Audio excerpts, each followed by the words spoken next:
visit Bohol. No, we'll come visit the islands of the Philippines. That's what we'd like to see on the tourism aspect, which is really happening in Thailand, in Indonesia. It's happening to all our neighbors and all the governments of our neighbors. I spoke last year in the Asia Boating Forum in Singapore. I gave a market update of the Philippines.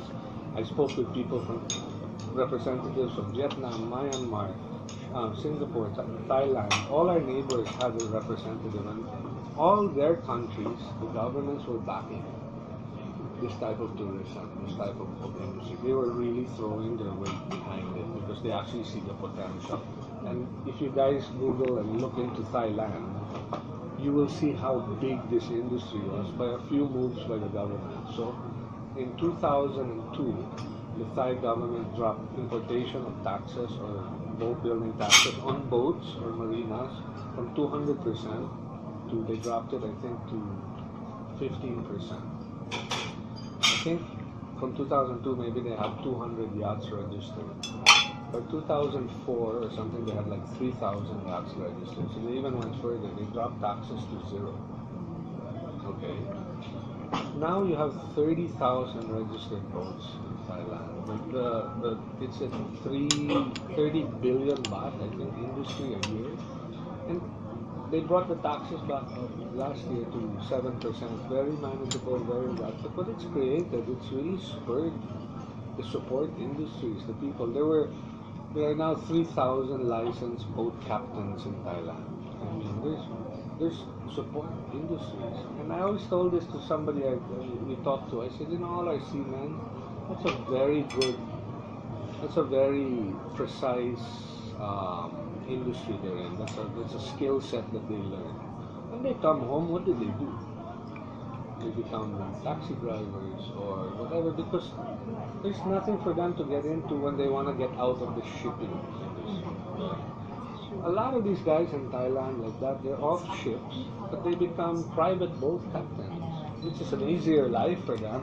Actually, a lot of time it's much better pay, but they can now work their skill set in what they know how to do, rather than have to go into something that they have no idea, because there's no secondary industry for them.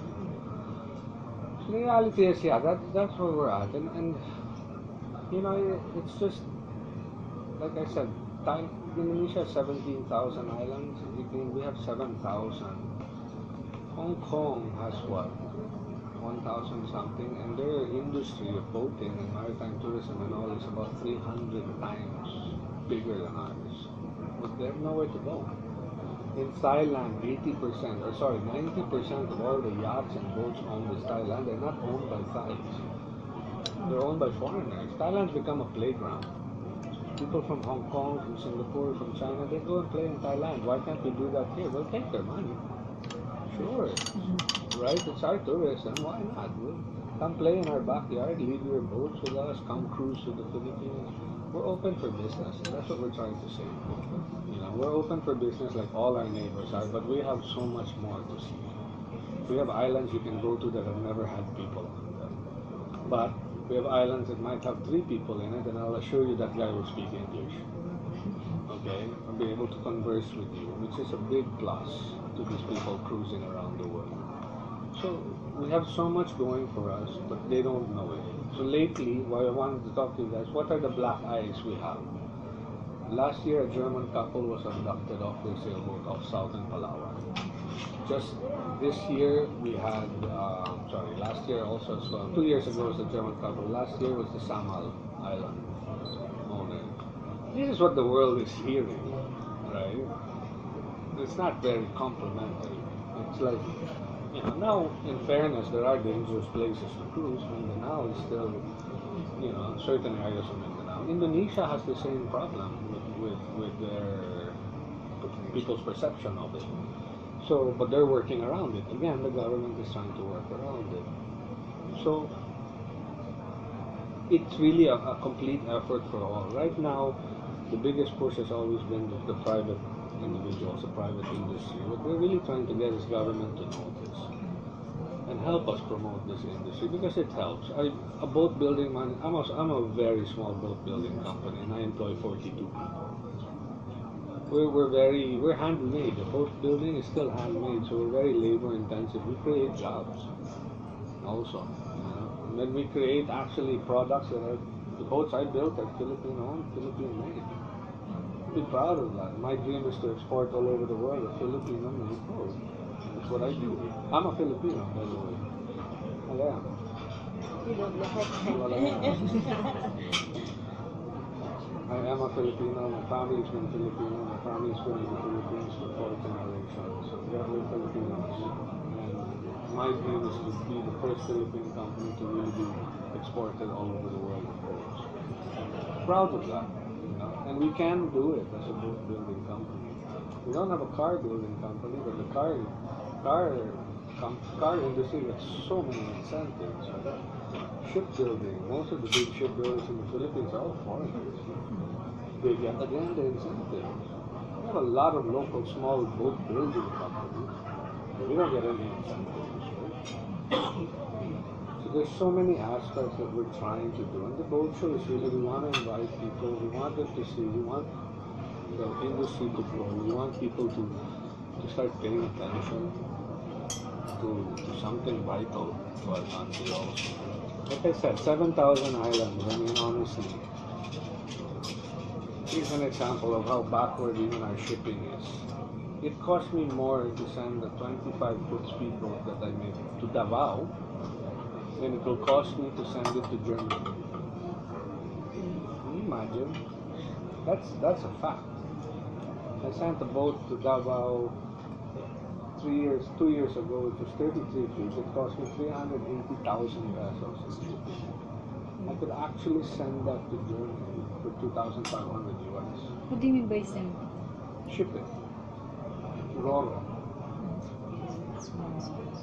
So How come it's a lot expensive to ship it locally than because of the frequency. Again, even that industry is so backward in the sense that it's not being pushed so much.